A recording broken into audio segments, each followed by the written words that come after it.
बिस्मिल्लाहिर्रहमानिर्रहीम dear students, मैं उम्मीद करता हूँ आप सब लोग खैरियत से होंगे। Today we will talk about our next topic that is regarding to the force and their types. तो लास्ट लेक्चर के अंदर हमने थ्री डायमेंशनल मोशन को पढ़ा था और देखा था कि किस तरह से हम बॉडी को रिप्रेजेंट कर सकते हैं इन थ्री डायमेंशन, उसकी पोजीशन, वेलोसिटी, डिस्प्लेसमेंट, एक्सेलरेशन, इन सब चीज़ों को, and how we can compute the equations of motion. After doing that now we are able to understand that कि what is exactly the agency, और वो कौन सी चीज़ है जो कि भी किसी भी बॉडी के अंदर मोशन को प्रोड्यूस करती है, and this agency is known as force. तो आज इंशाल्लाह हम इसके ऊपर बात कर रहे हैं। तो इसके regarding this topic is related to our course mechanics one, which is fundamentals of mechanics है। ये फंडामेंटल्स ऑफ मैकेनिक्स का कोर्स है जी। This is for the B S orthotics and prosthetics, first semester morning, fall 2021. So in the last lecture, we have a deep discussion regarding the two-dimensional motion, uh, and with their case studies, just like projectile motion, circular motion, and then we will discuss. We have discussed about three-dimensional motion, and especially regarding the position, velocity, acceleration, and equation of motion of the body. Now we are going to discuss the main cause of the motion, and this is related about the concept of force. So characteristics of the forces को पढ़ेंगे आज, and then we will discuss about the types of forces। और इसको हमने दो हिस्सों में तकसीम किया हुआ है, डिवाइड किया हुआ है टाइप्स ऑफ फोर्सेस को। One is called the contact forces और other is called the non contact forces. तो we have a detailed discussion on, we are going to start the detailed discussion about these concepts of the forces के बारे में। तो आइए सबसे पहले ये देखें कि फोर्स है क्या चीज़। फोर्स की बहुत सारी डेफिनेशन हो सकती हैं, बट जो सबसे बेसिक डेफिनेशन है वो हम अगर देखें तो वो है an agency which is capable to change the state of motion of the body is called force.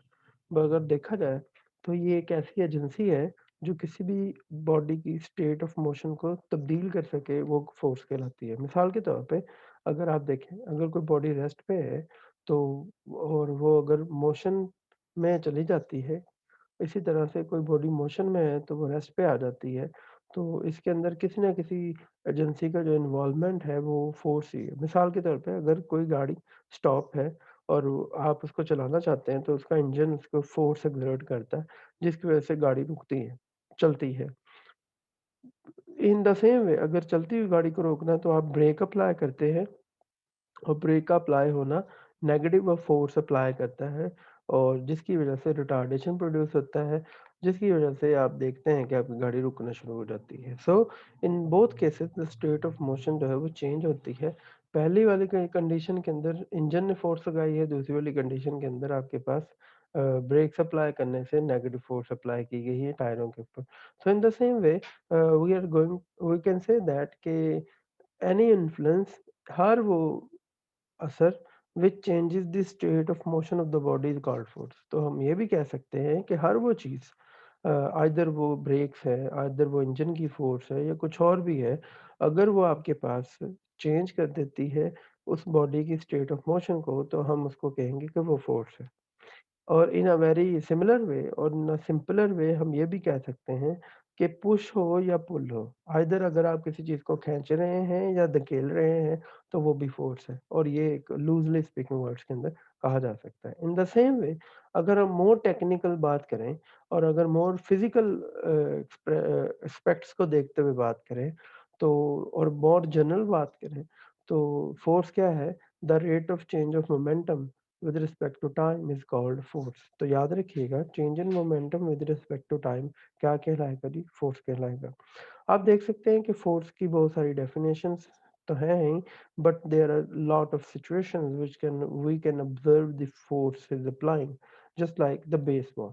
आप बेसबॉल को हिट करते हैं किसी बेसबॉल बैट के साथ, तो यू विल सी दैट कि आप इस बॉल की बॉडी अपनी स्टेट ऑफ मोशन को चेंज करते हैं। So it's mean actually whenever you hit this ball with the bat, तो आपने एक्चुअली तौर पे इसको क्या प्रोवाइड किया है? You change state of motion, so it's mean you apply the force on the ball with the bat. In the same way, whenever you push a car, तो आप देख सकते हैं यहाँ पे भी सिचुएशन क्या है कि आप इस पे फ़ोर्स एक्ट करवा रहे हैं। इन द सेम वे आप किसी भी राइड के ऊपर हैं, तो ये जो हॉर्स का एंड कार्ट, ये भी आपके पास क्या है, हॉर्स कार्ट कार्ट के ऊपर फ़ोर्स लगाता है, जिसके नतीजे के अंदर हम मूव कर सकते हैं और इसको राइड को एन्जॉय करते हैं। So in these situations, you can easily state that कि we have basically changing the state of motion of the bodies. इसके अंदर हम कार रेस्ट पे है तो इसको मूव करवाना चाहते हैं। बॉल जो है वो उसको हम किसी पर्टिकुलर डायरेक्शन के अंदर मार्क करना चाहते हैं और राइड जो है इसके ऊपर हम सवार होके किसी पर्टिकुलर पोजीशन पे जाना चाहते हैं। In all these situations we are basically the involving in the state of motion जो कि चेंज होती जा रही है और इसी को हम क्या कहते हैं जी, फ़ोर्स कहते हैं। सिमिलरली अगर किसी फ़ोर्स की कैरेक्टरिस्टिक्स को देखा जाए तो there are basically the 2 main characteristics of the regarding the force and that is ये एक वेक्टर क्वांटिटी है और इसलिए इसकी मैग्नीट्यूड और डायरेक्शन दोनों होंगी। सेकंडली जो आपके पास यूनिट ऑफ द फ़ोर्स है वो न्यूटन होगा। तो वेक्टर क्वांटिटी है ऑब्वियसली ये मैग्नीट्यूड डायरेक्शन रखती है और इसका जो यूनिट है सबको पता है वो न्यूटन है। इसको हमने अप्लाई कैसे करना है? फॉर एग्ज़ाम्पल अगर जब भी ये किसी भी बॉडी के ऊपर अप्लाई हो जाती है, तो उस हवाले से कौन-कौन सी ख़ुसूसियात होनी चाहिए, you can see here. Whenever for example अगर आप इस बॉक्स के ऊपर किसी पर्टिकुलर डायरेक्शन पे फ़ोर्स लगाते हैं, तो this is your x axis and this is your y axis और ये जो आपके पास जो मैग्नीट्यूड है, वो इसकी पर्टिकुलर डायरेक्शन और इसकी मैग्नीट्यूड को रिप्रेज़ेंट कर रहा है दिस रेड एरो। तो इस रेड एरो की तरफ आप देखें, तो ये जो एंगल है that is the direction of the force. तो this is giving you the direction of the force और ये जो डॉट बना हुआ है that is giving you the point of application of the force. तो ये पॉइंट ऑफ एप्लीकेशन के बारे में बता रहा है कि फ़ोर्स असली तौर पे लगी किस पॉइंट में है और ये उसके बारे में बताएगा। और जो इम्पोर्टेंट बात है वो ये है कि overall net direction of the force जो है वो आपको क्या दे रहा है इस सिचुएशन में, वो आपको देता है कि ओवरऑल जो फ़ोर्स है this is along this direction. और ये जो जिस डायरेक्शन में फ़ोर्स होती है, इसको हम आमतौर पे लाइन ऑफ एक्शन कहते हैं और एक्शन आमतौर पे फ़ोर्स को बोला था जाता है, तो उस हवाले से आपके पास क्या है, this is called the line of action और इस डायरेक्शन के अंदर फ़ोर्स लग रही होती है और ये जो है आपके पास थीटा है, इट्स बेसिकली द डायरेक्शन कि जिस डायरेक्शन के में अंदर फ़ोर्स लग रही है। तो as you can see here कि आपने देखा जाए तो ये आपके पास क्या है जी एक्स एक्सिस है और ये आपके पास क्या है जी वाई एक्सिस। तो उस हवाले से आप किसी भी फ़ोर्स के कितने कंपोनेंट बना सकते हैं सिचुएशन के अंदर भी you can mark them in 2 component. So we have x fx component, a unit vector, and we have y component in j unit vector और आप इन कंपोनेंट्स को यूज़ करते हुए क्या कर सकते हैं further you can apply these components to compute the resultant force magnitude. इसकी मैग्नीट्यूड निकाल सकते हैं। सेकेंडली आप इसकी क्या निकाल सकते हैं, डायरेक्शन निकाल सकते हैं कि फ़ोर्स की डायरेक्शन किधर है और वो एसोसिएटेड होती है जी थीटा के साथ। तो इस तरह से आप इन सारी चीज़ों को कंप्यूट कर सकते हैं अगर आपको इनको कंपोनेंट्स की वैल्यू वगैरह का बता दिया जाए तो।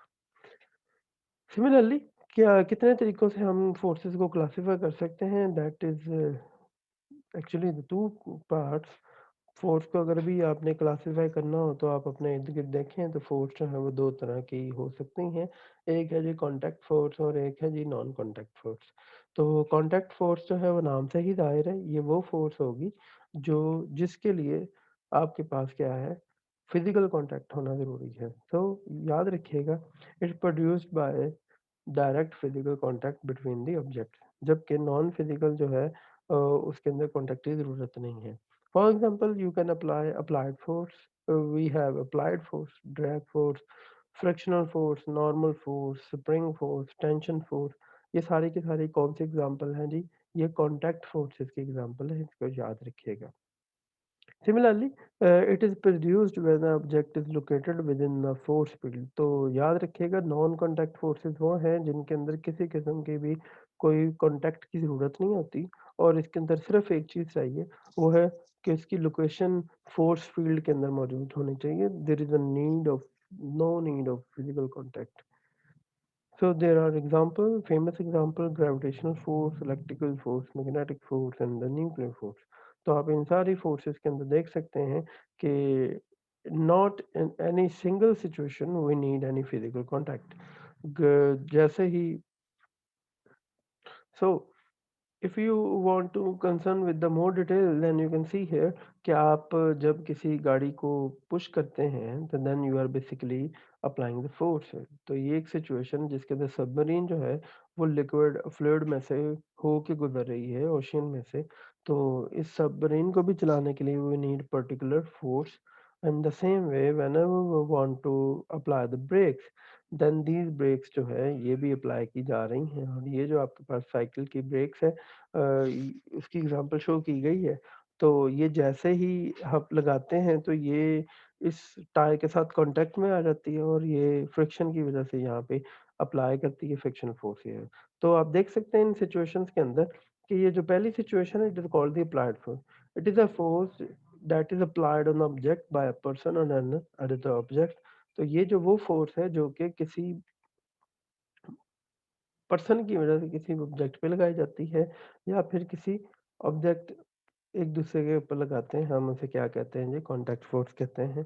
तो सिमिलर अप्लाइड फोर्स कहते हैं यहाँ पे हम। इन द सेम वे व्हेनेवर आप जब भी मैकेनिकल मोशंस का तज़किरा करेंगे लिक्विड्स के अंदर तो एक ख़ास तरह की फोर्स जिसे हम ड्रैग फोर्स कहते हैं वो ऑब्जर्व की जाएगी जब भी कोई बॉडी लिक्विड में या फ्लूइड में मूव करती है। तो it is a force that is exerted by an object when it's moving through a fluid. तो ये जैसे ही किसी फ्लूइड में या एयर में से गुजरेगी तो तब आपके पास ड्रैग फोर्स जो है वो एक्टिव हो जाती है। सिमिलरली फ्रिक्शनल फोर्स क्या होती है जी? Frictional force it is the force that is resisting the relative motion of the object sliding against each other. So you can see here कि ये जो ब्रेक्स जैसे अप्लाई होती है तो इस साइकिल के रिम के साथ ये ब्रेक अटैच हो जाती है और रिम जैसे जैसे मूव करता है तो ये ब्रेक भी इसके साथ स्लाइड करती है और जिसके नतीजे के अंदर फ्रिक्शनल फोर्स एक्ट करना शुरू कर देती है और ये साइकिल को रोकने में मदद देती है। इन द सेम वे आपके पास ये वो सिचुएशंस भी हो सकती हैं जिनके अंदर अगर आपके पास 2 कोई बॉडी है जिस तरह आपने टेबल पे कोई बुक रखी है, तो उसकी जो एक नॉर्मल फोर्स है वो अपवर्ड act कर रही होती है। In the same way, whenever we have a jumps, then these shocks basically they're working on the principle of spring force।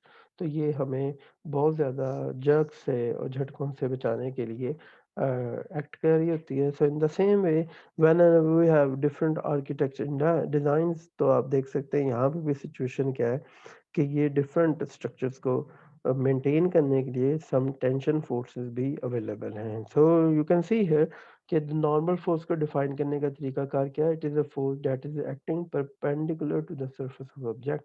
तो ये हमेशा याद रखें कि आपके पास सब्जेक्ट के सरफेस के परपेंडिकुलर होगा so it is actually the perpendicular to this source. तो आप कह सकते हैं कि ये परपेंडिकुलर टू द दिस है। अब बुक है और टेबल है तो इनका कॉन्टैक्ट ये है तो you can say this is the normal force है। तो ये नॉर्मल फोर्स है हमारे पास और ये इसके मुताबिक होगी। इन the same way compress spring जो है वो कंप्रेस किया जा सकता है और रिलैक्स किया जा सकता है। तो स्प्रिंग वाली जो फोर्स है it is a force that is exerted upon the object by a compressed और स्ट्रेच स्प्रिंग। तो इसको हम क्या कहेंगे जी? स्प्रिंग फोर्स कहेंगे। ये भी आपने पढ़ी हुई है F is equal to minus k x के बराबर होती है।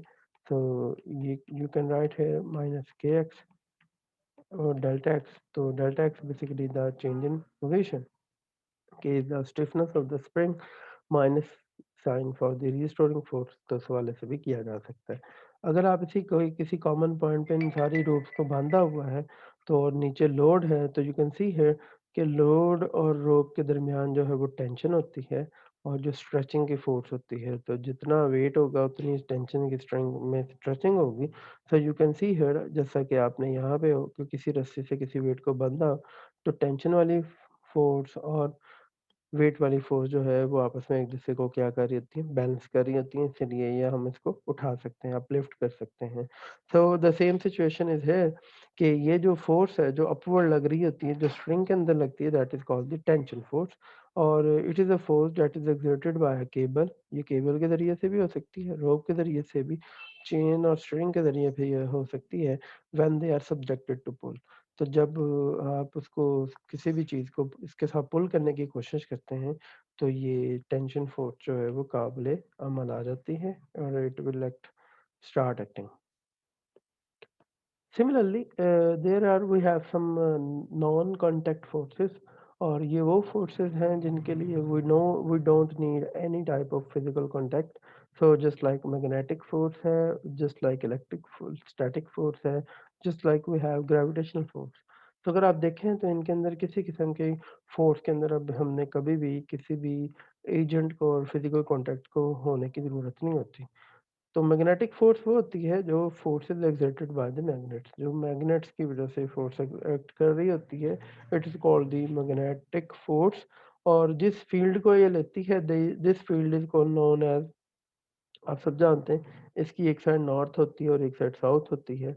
तो वी आर, तो यहाँ पे आपके पास क्या आता है, it is called the magnetic field. तो ये आपके पास मैग्नेटिक फील्ड होगा जिसकी वजह से ये काम हो रहा होता है। तो this magnetic field will be the responsible for the acting of non-contact force of magnetic force. In the same way, electrostatic force जो है वो एक्ट करती है ऑपोजिट चार्जेस के दरमियान। It would be positive and negative. जैसा कि आप देखें तो आप अपने हेयर में कॉम करें और थोड़ी देर बाद पीस ऑफ पेपर्स को उसके साथ करीब लेके आए तो वो अट्रैक्ट करना शुरू करते हैं due to the opposite polarity, positive और नेगेटिव एक दूसरे को अट्रैक्ट करते हैं, जबकि पॉजिटिव पॉजिटिव और नेगेटिव रिपल करते हैं। तो this is basically the electrostatic field, और ये इस वजह से फोर्स एक्सर्ट करती है। The force exerted by the charge body on and one another is called electrostatic force. And similarly, we have gravitational force. Gravitational force is basically the repulsion और attraction. याद रखिएगा, द सेम रिपल्शन और attraction magnetic force में भी होती है, electrostatic में। But the important thing is that gravity is only attractive. That mean कि ये हमेशा अट्रैक्टिव होगी। And secondly, this force will be related from the mass property of the body. तो ये बॉडी की इंटरनल प्रॉपर्टीज के साथ एसोसिएट करती है, that is the mass. If you have a one body, if you have a second body, then they attract to each other always. और ये इसको हम कहेंगे this is called gravitational force. और ये attractive force acting between the two objects जिनके masses होते हैं। यू कैन सी हियर, जैसे ही आप किसी प्रोजेक्टाइल को फेंकते थे तो जो डाउनवर्ड अट्रैक्शन थी जी, वो इन हर बॉडी को अपनी तरफ खींचने की कोशिश करता था। और उस सिचुएशन की वजह से आपके पास जो डायनामिक्स होती है वो under the influence of gravity आती है। So there is no physical contact between these two, these this particle between the earth, but इसके बावजूद जो है वो इसकी तरफ मूव करता है due to the gravitational force. Similarly, apple falling from the tree at the time of Newton was the also the experiencing of the non contact force, जिसकी वजह से ये सारी मैकेनिक्स और न्यूटोनियन लॉ वगैरह जो है वो स्टार्ट होते हैं। सो फोर्स सिस्टम क्या होते हैं? अभी तक जितनी भी हमने बातें पढ़ी हैं उसके अंदर single agent, single force involve थी। When we have many system, many forces, when the number of forces act simultaneously on the body, then they are said to be the force system. तो हम उसको कहेंगे force system. Force system के हवाले से देखा जाए तो we can also classify the force systems in two types. One is the coplanar and second is the non-coplanar. तो अगर आपको याद हो तो हम किसी भी वेक्टर क्वांटिटी को कोप्लेनर और नॉन कोप्लेनर को साबित कर सकते थे। In the same way we can also justify that what is the coplanar forces. The line of action of all forces lie on the same plane is called the coplanar force. अगर सारी forces एक ही plane पे लग रही हों तो हम उन्हें कहेंगे कोप्लेनर हैं। If the line of action of all the force does not lie on the same plane then these are called the non coplanar. So इनकी डिटेल जो है फर्दर जो है वो हम डिस्कस करेंगे। मैंने स्ट्रक्चर्स वगैरह के अंदर भी ये सारा कुछ अप्लाई हो रहा होता है जिसके अंदर आपके पास जो है वो कोप्लेनर फोर्सेस और नॉन कोप्लेनर फोर्सेस जो है वो एक्ट करती होती हैं। So in the next lecture, inshallah, we are going to start about what is laws of forces. ये फोर्सेस किस तरह से काम करती हैं, आइदर कॉन्टैक्ट फोर्स हो या नॉन कॉन्टैक्ट फोर्स हो।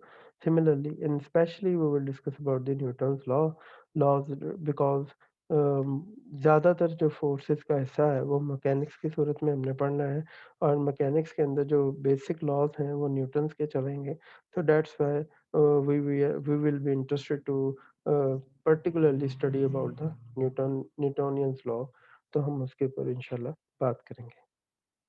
जी, मैं उम्मीद करता हूँ कि आपको इस लेक्चर की समझ आई होगी। फिर भी किसी किस्म का कोई प्रॉब्लम, कोई कन्फ्यूजन है, कोई डिस्कशन है, then you can ask freely in our interactive session.